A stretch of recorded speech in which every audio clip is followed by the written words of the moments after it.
Hey everyone, welcome to a new season of More Layers, which will be focused on specifically film, television franchises, musicals. Every episode will be focused on a specific one of those. I'm Seth Mariano. And I'm Jordan Smith. And as Seth pointed out, this is a new season. For those that may not be aware, Seth and I usually take a break around the end of August or so, leading up till now, because around the end of August is when we start rehearsals for the yearly theatrical production that we do. And then usually right around the time that ends, the holiday season picks up with like Thanksgiving, Christmas, New Year's, and so on. But now we are back.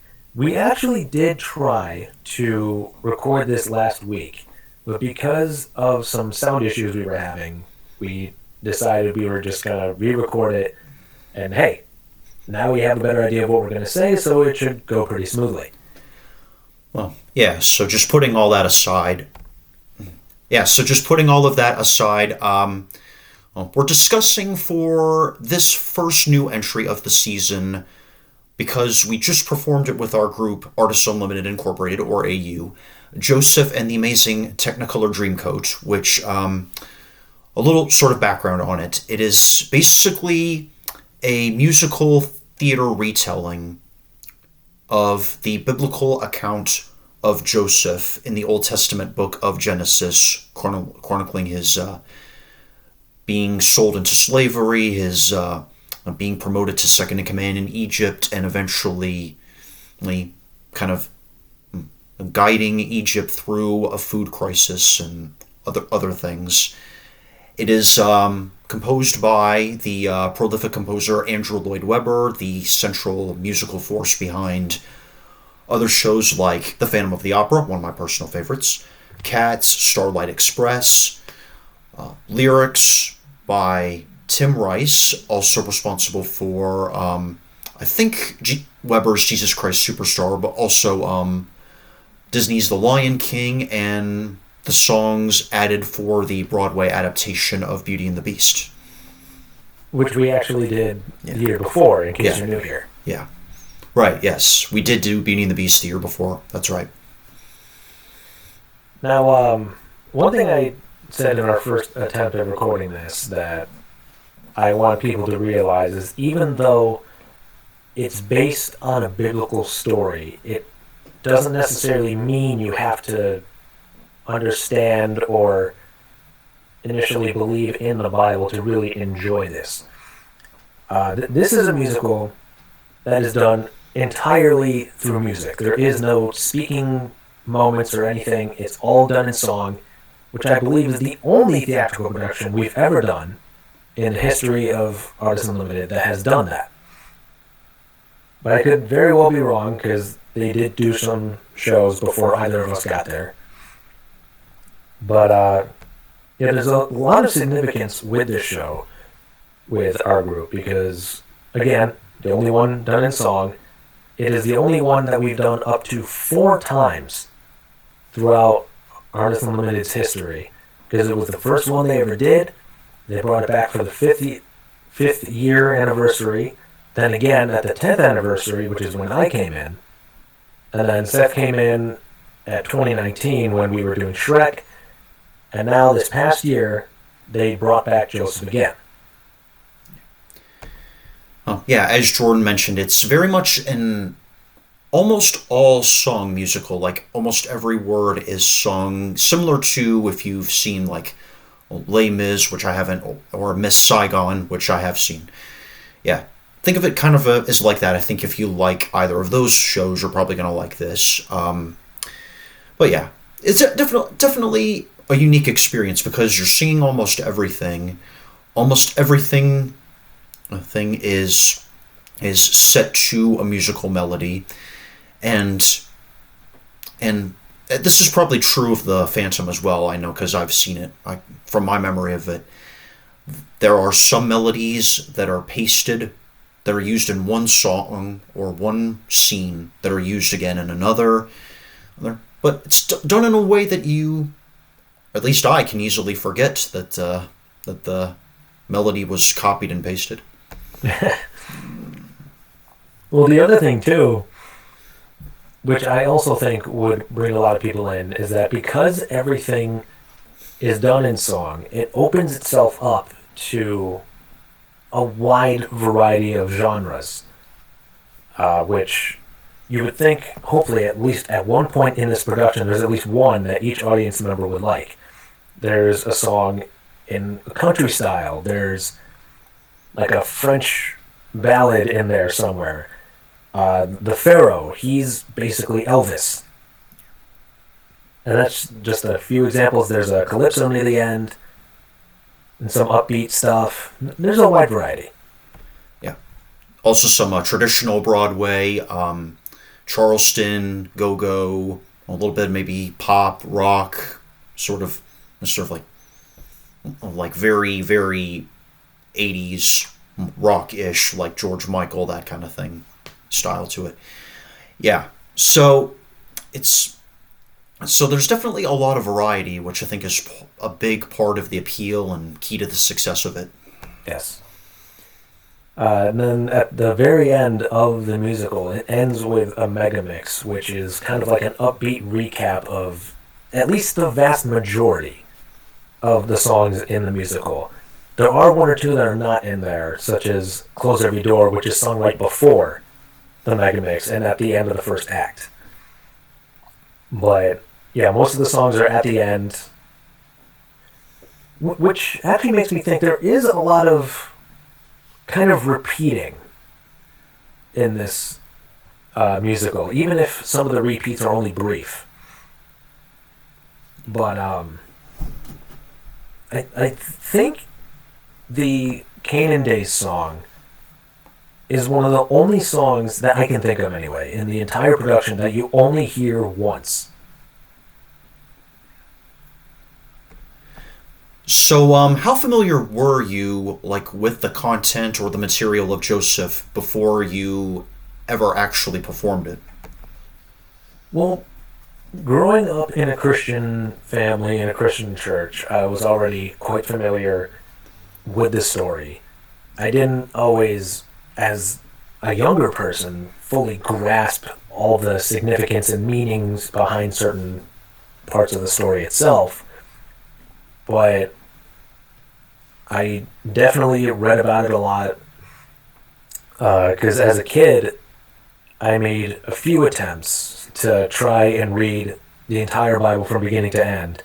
And considering Joseph is partway through the first book, I often came across that story. And it quickly became one of my favorites, alongside the story of Moses, which I'm sure Prince of Egypt had a large part in contributing towards. Sure. Yeah, of course, I'd grown up in a Christian family myself, a lot of church attendance and that kind of thing. And, my first memory that I have, I'm not sure if I remember right or not, is seeing, like the official poster of the Joseph musical, like in the classroom of our artistic director, Carl, who was one of my music teachers in school at the time when I was young, and from what I've heard, it's a personal favorite of his, and I remember, on the same stage that we just performed it on this past fall, some of the kids at my school did a performance for like a concert or something of the Mega Mix medley, and so.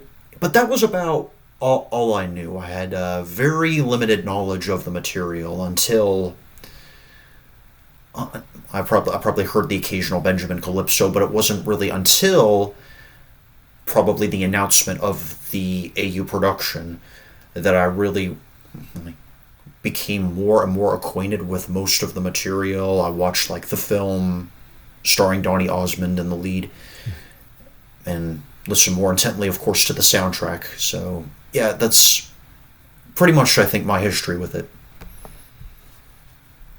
Yeah, I think you probably got introduced to the musical itself sooner than I did, but we both at least were aware of the story of Joseph early on in our lives. Yeah.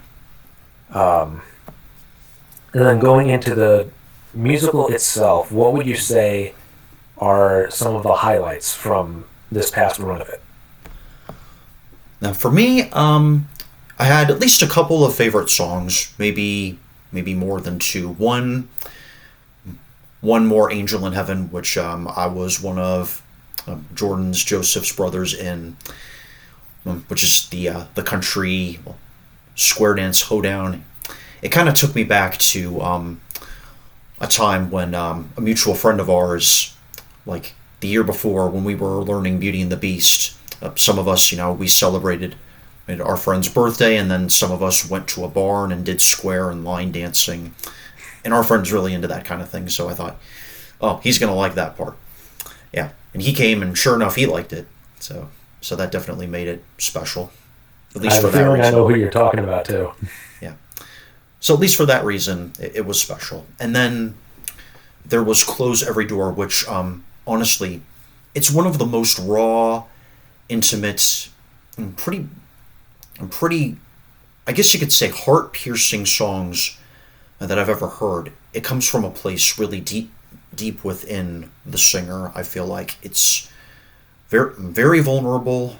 It's at a time where Joseph is arguably at his low point, probably his lowest point ever, sitting in prison and not knowing what's going to come. And it was definitely special being able to kind of stand in the aisle in this sort of religious-looking robe with the fake candle and sing with all of these people these raw and pretty sad and potentially depressing lyrics. But the great thing about that song is that it doesn't just end on a low note. You see Joseph wrestle with these feelings of despair or whatever you want to call it, and kind of, in a way you could say he's wrestling with God, but by the end he's come to this resolution that it's going to get better. Yeah, that's the thing with that song, is that it's very, what's the best way to put it, like emotionally charged. Yeah. Like even some of the other songs in the musical that have like a semi-sad or some type of tone that indicates that the singers are suffering, it still has some type of comedic twist to it. Yeah. Like One More Angel in Heaven, they're singing about how sad they supposedly are that Joseph is gone, but then they're celebrating it within the same song. Or like those Canaan Days, they're talking about how it's been difficult trying to stay alive with the current conditions. Yeah. But there's still a couple fun moments in there for them. Yeah. This one, as you said, is just raw emotion. Yeah. Because for the most part, Joseph is like, okay, I'm here and I don't see a way out. He tries to get more optimistic at the end, Yeah. which I think is very important. Yeah. Yeah, this is probably not only the lowest point for him, but the lowest point in the show itself. Yeah. And with songs like that, or If I Can't Love Her from Beauty and the Beast, which both of which I sang, what I typically like to do with the more emotional songs is pull emotions that I remember from my personal life. Because what I think really helps getting the message across in songs like that is making it authentic, making it believable. Right. Yeah. So in this particular instance, of course, this is the first show that I've done since my mom tragically passed away. Yeah. So I pulled from the emotion I had there, and then when it came to the more optimistic side near the end, I thought about how, even though she is gone, I still have so many people here that love me and support me, that'll get me through, and I'm just not alone. I may think I am at times, but in the back of my mind, I know that I'm not.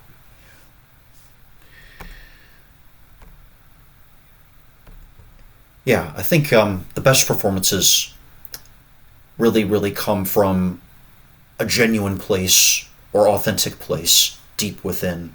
And I feel like that's something I'm probably still learning. And I was recently, Jordan and I take classes from this voice acting mentor, and every once in a while I'll bring in a colleague who will kind of do it in his place. And one colleague of his I was working with or learning with one weekend talked about drawing from your own feelings, sort of. Like, I think one example he used, like, let's say, you're making a radio ad for a chicken sandwich, but you're not personally into chicken sandwiches. If you're focusing on that, if focusing on the chicken, you're probably not going to get the right delivery across. But if you're more into, say, a hamburger, you think about that, then yeah, you'll get something better out of yourself. And then he showed me this video of actor Matthew McConaughey, who won an Oscar for Dallas Buyers Club, talking about, well, somebody I guess asked him, how do you learn your dialogue? How do you get that down? And McConaughey's like, I'm not really thinking about the words as much as I'm thinking about the context, the emotions, the motivations of the character, and that sort of thing. And that's kind of stuck with me, I think, since then. The idea that, I feel like I have had a habit of focusing too much on just getting down the small details, getting the words and the dance steps that the directors, I feel like, expect of me. Well, I could probably focus a bit more on what the whole point of the scene is, and what the emotion should be. And I feel like that's when the best performance, I think, probably comes out. Absolutely. I've had our mutual directors and our voice acting coaches all say very similar things. When it comes to a scene, whether it be in theater or in film or wherever it is you're acting, it's important to know not just what you're saying. Yeah. It definitely helps to know what you're saying for sure. But you also should understand who you're saying it to, why you're saying it, what you might be responding to, like what did the previous person say leading into what you're about to say yourself. Like, context is very important. Yeah.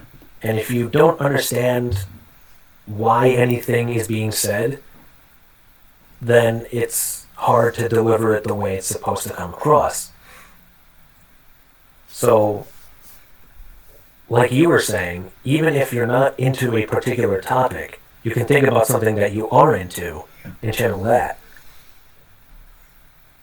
So, there's a wide variety of techniques that people can use to really bring it out, to really make it seem authentic, even though in the back of your mind you know it's pretend. Another big technique that I've been taught, even by some voice actors that I met, is when you're delivering a line, or if you have a script in front of you, lift it off the page. Because if you're just looking at your script while you're saying your lines, it's just going to sound like you're reading.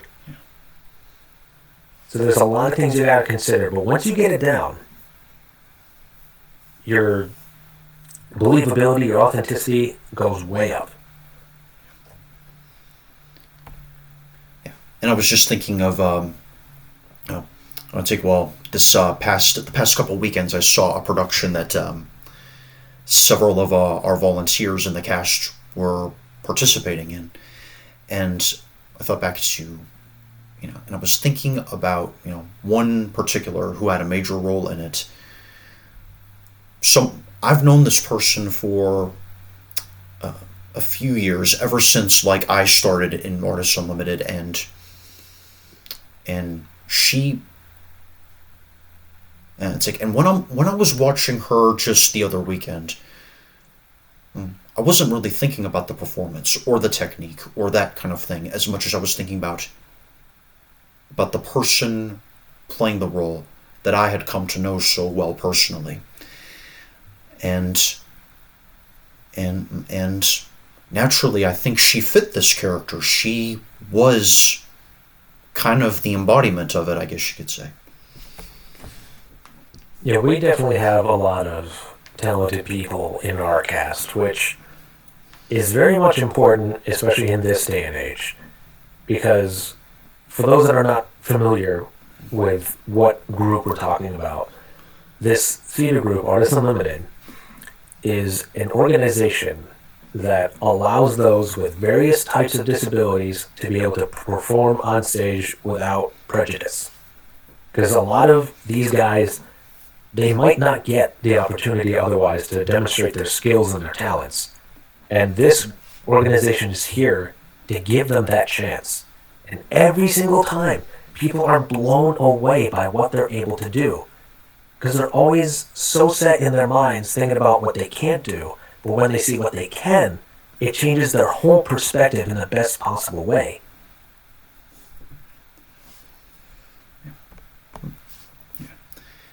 And the musical itself is it was interesting, even though I had never seen it, never watched it before it was announced, never really knew that much about it. There was definitely some creative fun I had getting to improvise some things and get to just kind of maybe goof around a little bit, let loose, learn something hard, and definitely I felt maybe stretched thin maybe a time or two, but because it was more challenging than most anything I'd ever done in my life, but it was an overall good time. Oh, it absolutely was. And I definitely had some highlights of my own. Um, like one was doing the Megamix because, like with other productions, my favorite part is usually when it comes to a song that pretty much everybody is on stage for. Because at that point, it usually, depending on the song, of course, turns into one big dance party, which is why, as well, one of my favorite moments in Artists Unlimited of all time is when we did Under the Sea in The Little Mermaid back in 2018. Because it was just a big, fun song that everybody got to do.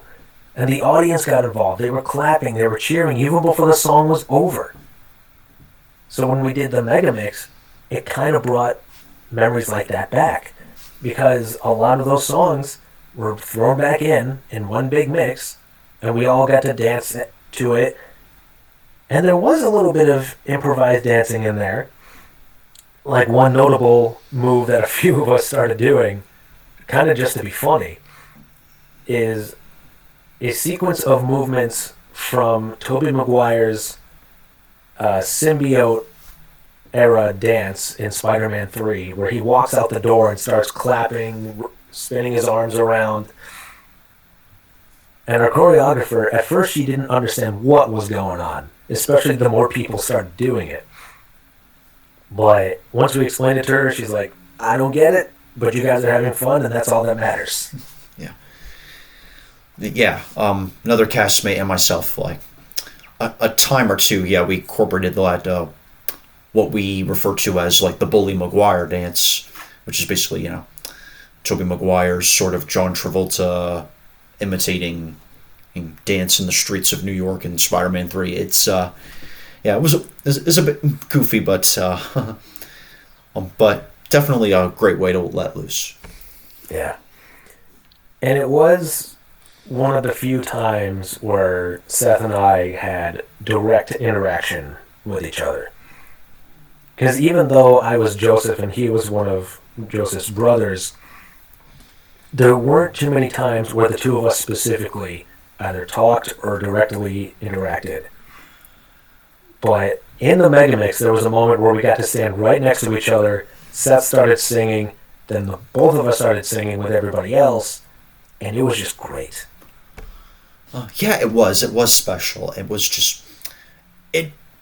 It definitely felt honored to have like Carl and the crew entrust me with a little bit more featured solo parts, and I got to even at times when Jordan was absent from rehearsals, I got to kind of fill in and do some of his vocals, which not to kind of brag, but just that was definitely something I enjoyed, because there are some lyrics that my character didn't have that I liked and maybe kind of envied, but even at least on occasion I got to do them myself and have a good time with it.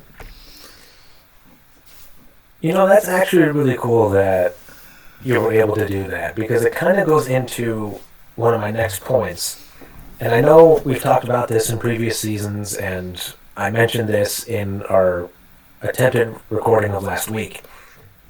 But for at least a couple years now, minimum, a lot of us in the cast, we keep telling the directors, you gotta give Seth a big role here, because every role that he's in, he puts 110% in, no matter how big or small the role is.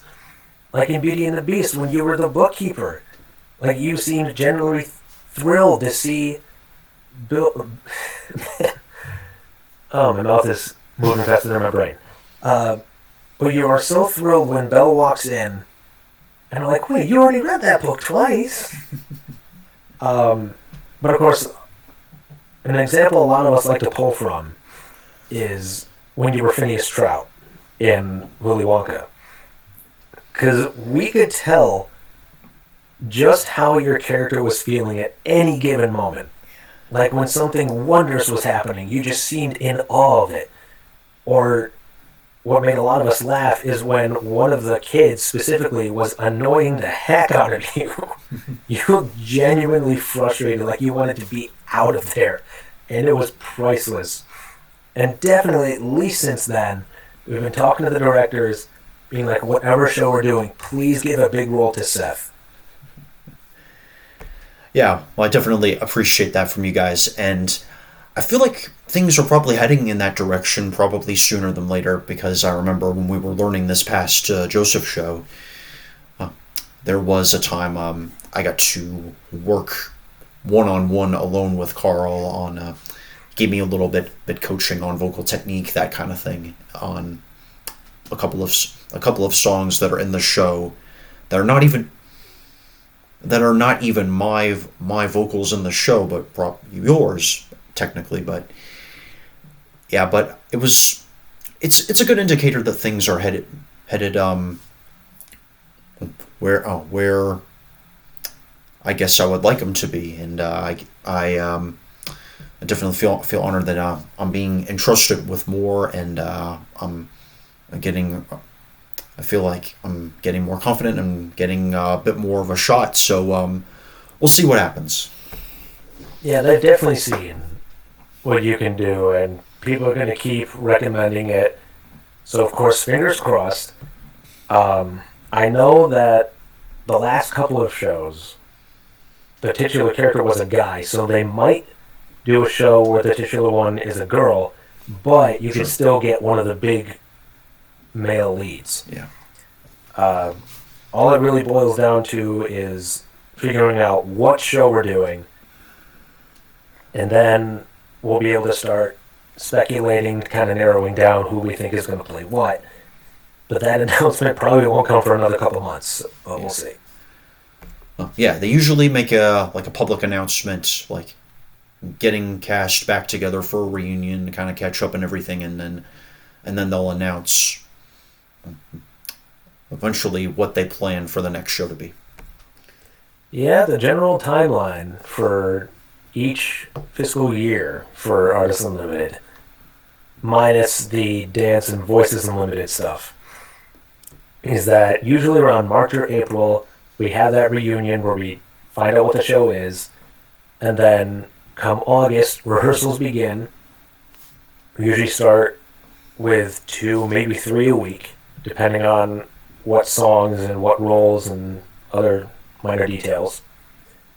And then it, of course, starts to pick up more the closer we get to the show.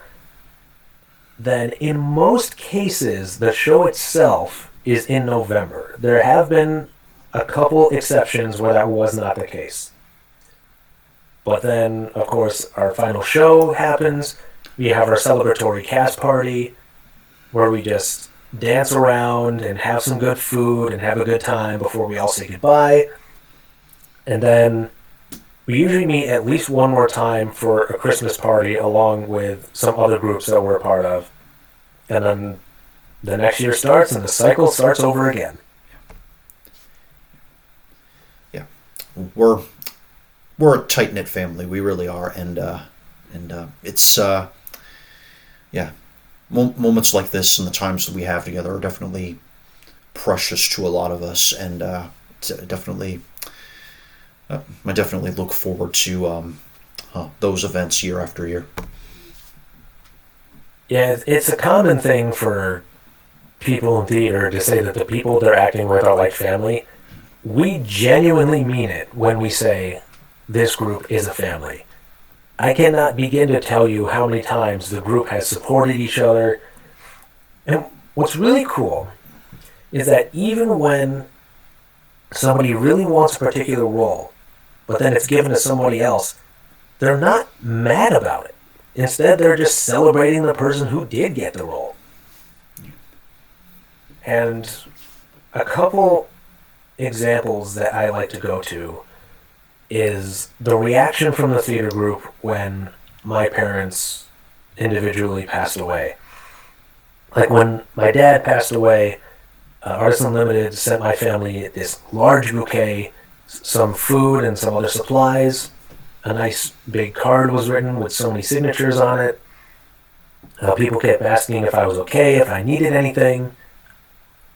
And then when the 2-year anniversary of that day came around, we had a rehearsal, and my choreographer could tell that I was distraught.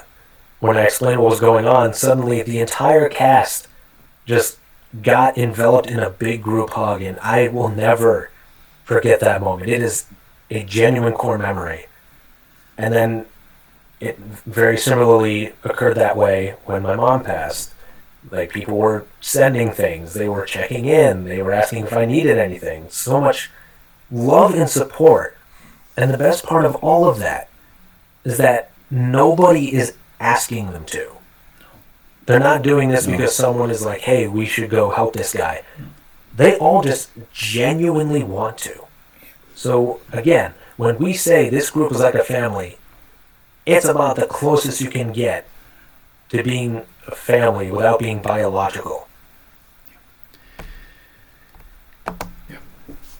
Yeah. And honestly, a big part of family or friendship, I think, is just showing up, kind of being there, and just showing that you really support them. I feel like one great example, I mentioned, I saw some of the volunteers in our cast in a high school show past couple weekends, and once again, one of them who played the lead was especially thrilled just to know that I was there, and she has said, you talking to me makes my day so much happier, and you're so kind, and I always love seeing you, and I really wanted, and this was her final show in high school, her senior show, and I really wanted to make it count, because as we had grown so close, I'd grown close with pretty close with several of those people, and I really wanted it to be more than just showing up for them, being in the audience and clapping. I wanted it to be my way of saying, hey, I'm here for you. I love you all very much. That's just another fantastic example of how close a lot of us have gotten. And it doesn't always happen just off stage either. Like, even when we're performing in front of an audience, we still find ways to support each other when we can. And a prime example, at least in my personal experience, comes from when we did Beauty and the Beast. The because I was the Beast and a mutual friend of ours was Belle. And I was nervous to do the ballroom dance because I did not have much experience with dancing with a partner. So I wasn't sure if I was going to make it look believable or if I was just going to look like a stumbling goofball. But the whole time we were rehearsing it, and even when we were on stage in front of a crowd doing that dance, she kept looking at me with a face that just tells me, I'm here for you, I got you, you're not by yourself. It was just very reassuring, and I think that really added to the chemistry of our characters. Jumping to this show that we just did, she and I did have another dance together, but this one, in terms of our characters' chemistry, was basically polar opposite. Because in Beauty and the Beast, where we're trying to connect with each other, in this one, she's trying to pursue me and I'm trying to get away from her. Again, in the context of the show. So we had to change it up drastically, but I think it really worked. Although she definitely made it challenging too, because she was so believable with her movements and her facial expressions that even though I was supposed to look and act disgusted, I had trouble not laughing because she was just so good at it. Yeah, I remember watching that dance during one rehearsal, and I laughed, and I told her, "Man, that was, oh, man, you made me laugh." I had to tell her that. Oh yeah, it was absolutely wonderful, and it really opened up what we could do with it, but like sprinkling in our own little tidbits, if you will. Like one thing that the directors didn't even ask me to do, that I threw in there just because I felt it was right in the moment, is at one point in the choreography, she stands in front of me, so she can't see what I'm doing. But she stands in front of me and is kind of showing off to the audience. I poke my head out from behind her and I'm just like, help me. Which really added to the humor, I think, and the audience definitely found it funny. So it worked out, and even though everybody knew what was going on, it's like, oh, this is a problem, because she's trying to get with him, he's saying no, and if he does do anything with her, he's in trouble. But you can still make it funny, and we did. Yeah. I was probably a bit concerned that there was going to be some like expression of like all right, Joseph is getting into this, but this is one of the many examples of, I think, even though this may not be from a Christian worldview, this story being presented, it gets a lot of stuff right, and probably more than not.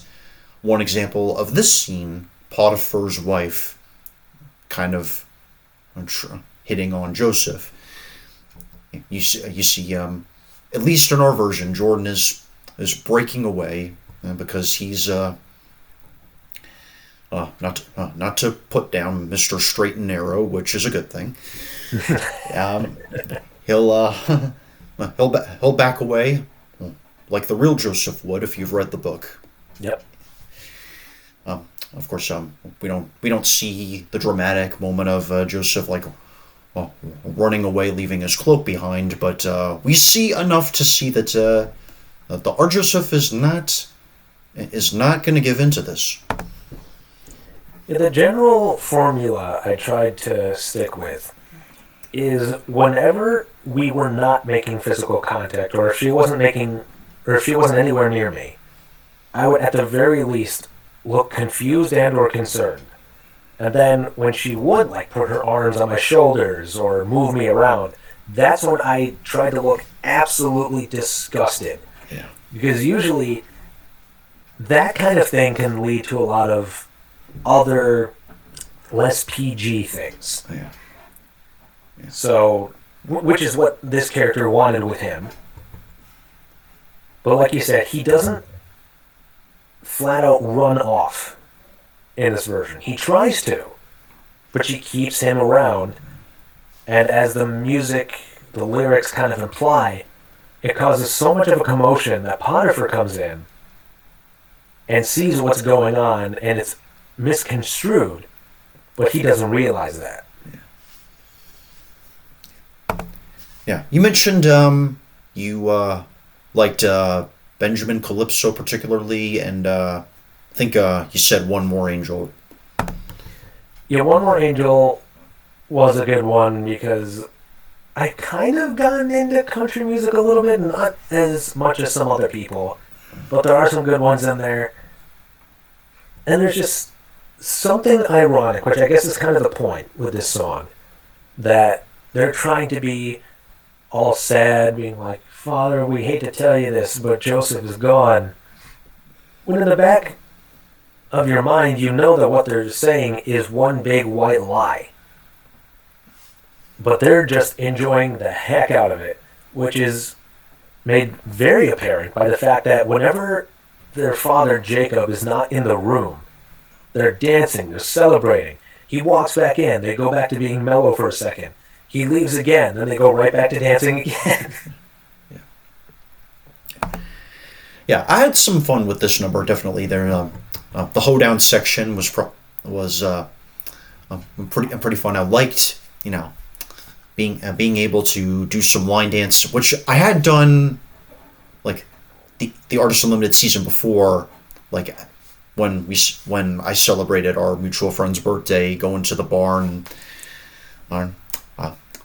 They taught me a little bit of square and line dancing, and I probably unconsciously took inspiration from that, and so yeah, I think that probably prepped me for it, and working with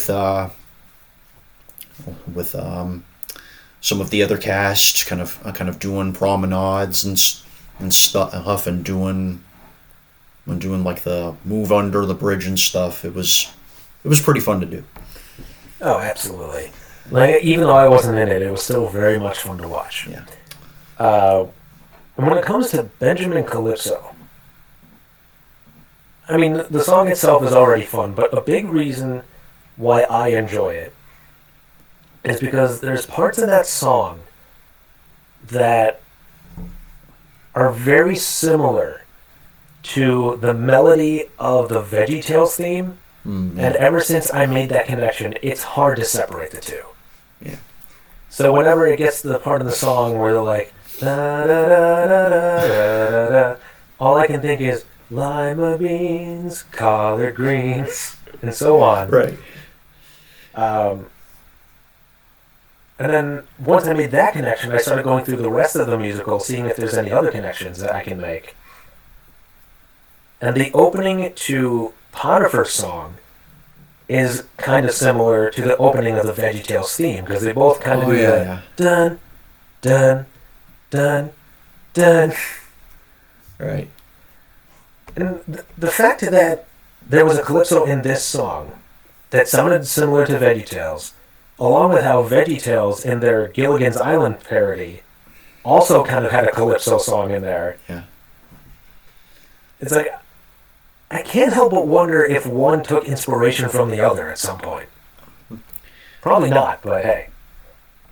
I did mention before that I had heard Phil Vischer, the creator of VeggieTales, say that he had seen a performance of Joseph and kind of got the inspiration to do like his own similar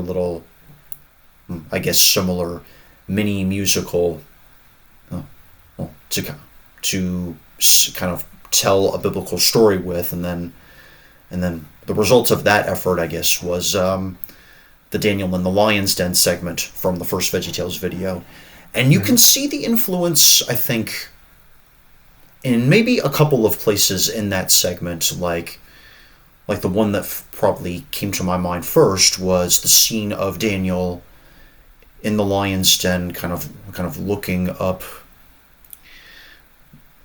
looking into space, thinking, "This is it.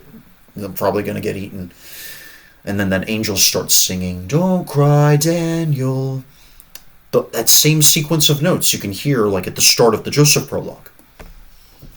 That very much is true. I remember you telling me about this when we were talking last week. And I thought, yeah, that kind of makes sense because, Joseph and Daniel, even though these are entirely different biblical stories, you can definitely tell where the inspiration is. Because they're both in a confined space. They think they're never getting out. They think that's where they're going to breathe their last. And then somebody comes along and tells them it's going to be okay. God is with you. You'll be just fine. Yeah. And usually around that point is when they're thinking, no, well, yeah, I think I will be okay. And then things start turning around. Of course, Daniel gets out of the lion's den. Joseph is released from prison and becomes second in command of an entire country. So yeah, I would definitely not be surprised if Phil Vischer got heavy inspiration from that after seeing it. Especially when it comes to how VeggieTales many times has done parodies or references to pop culture. Like in the episode with their own Calypso song, there's several nods and references to Gilligan's Island. Yeah, and we could probably go on. There's like spoofs of Lord of the Rings, Batman, Star Trek, and we could probably go on and on, but we'd probably be here too long. But yeah, we should maybe do a whole discussion at some point, maybe soon, an episode devoted to VeggieTales, because yeah, I could probably say plenty about that. Oh yeah, I could too. I grew up on the franchise. Yeah. Yeah. In fact, I still kind of tune back into their stuff every once in a while.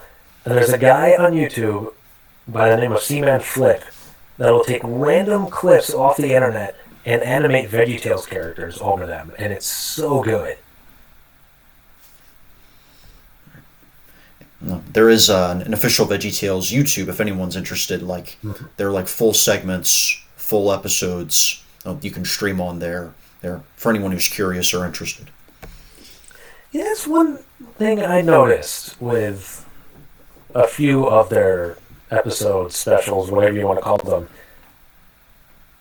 Some of them are the entire episode, but then there's others where they only show the moments where Bob and Larry are not on the counter. Like, it just jumps right into the main story. But, yeah, you can still find entire episodes on there without much of an issue. And if you want to watch them in a specific order, like the order in which they were all released, so you can see the gradual change in animation, there's bound to be lists out there somewhere doing that for you.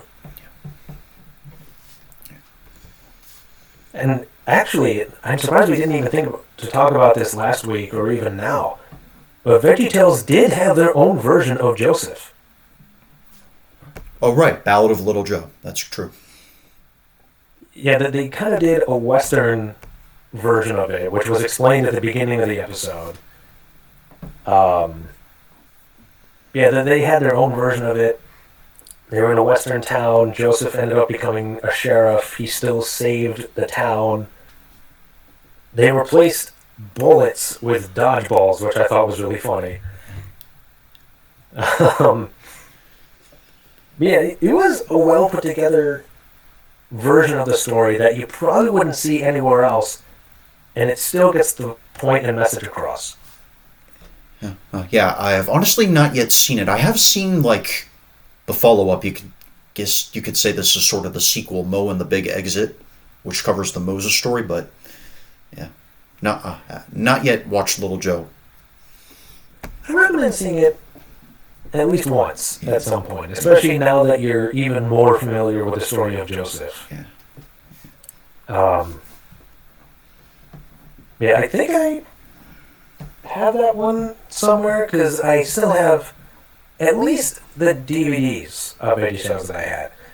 A lot of the VHS ones were given away in a garage sale when I first moved. Sure. But I still have a few of them here, and I think the Ballad of Little Joe is one of them. So I could always lend it to you if needed, but again, you could probably find it on YouTube. Yeah, I was thinking, yeah, It's probably on YouTube.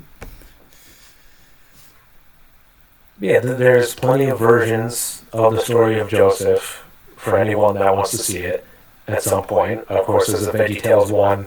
There's a musical that we just did. The people behind Prince of Egypt did Joseph, King of Dreams. And we just want to reiterate that, yes, it may be a biblical story, but you don't necessarily need to be Christian to get an important message out of it and just enjoy the experience. Yeah, well, there's some things it may get wrong, but I think it gets a lot of things right. Probably gets more things right than the other Weber musical that I mentioned, Jesus Christ Superstar, I think. But I feel like it gets plenty right, and even though it doesn't like give God the credit maybe that he's due, it's still, you know, nails a lot of the details, I think, and it's still a pretty inspiring and pretty uplifting story. It's still fun, full of good music, full of very skilled writing, and it's one that I think, again, even though it may not be the most biblically accurate thing, I would probably recommend it to a lot of people. I would too, and even stories like Prince of Egypt, at the beginning they say, hey, we are taking some liberties, but we tried to stay true to the actual story. And obviously, Elvis didn't exist in biblical times, so that was a liberty that they took. But as long as you go in knowing that it's not going to be 100% accurate, I think you'll still have a good time. And it is kind of interesting that even though it is a biblical story, they don't mention God by name that much. There's still several implications in there, and there's nods to things like heaven and whatnot. But yeah, I don't think God is mentioned directly that many times, if at all. Yeah, I don't believe so. But even then, still a good story, still an important message. So, if you have some time, regardless of which version, check it out. There's versions of it for most age groups, like the VeggieTales one is definitely aimed at younger audiences. This musical can be enjoyed by older audiences. And there's a few others out there. But I do wonder if they didn't mention God too much directly to avoid being too preachy. Because I know a lot of people, they don't like too many Christian stories, whether it be told on stage or in film or whatever, because they feel it gets too preachy and it gets in the way of the overall story, they think. So I don't know if that's the reason. That's just one theory I thought of. Who knows? But to me, still a good production. I don't know. I kind of got the sense that maybe Weber is atheist or not really a person of faith, and this was kind of more of a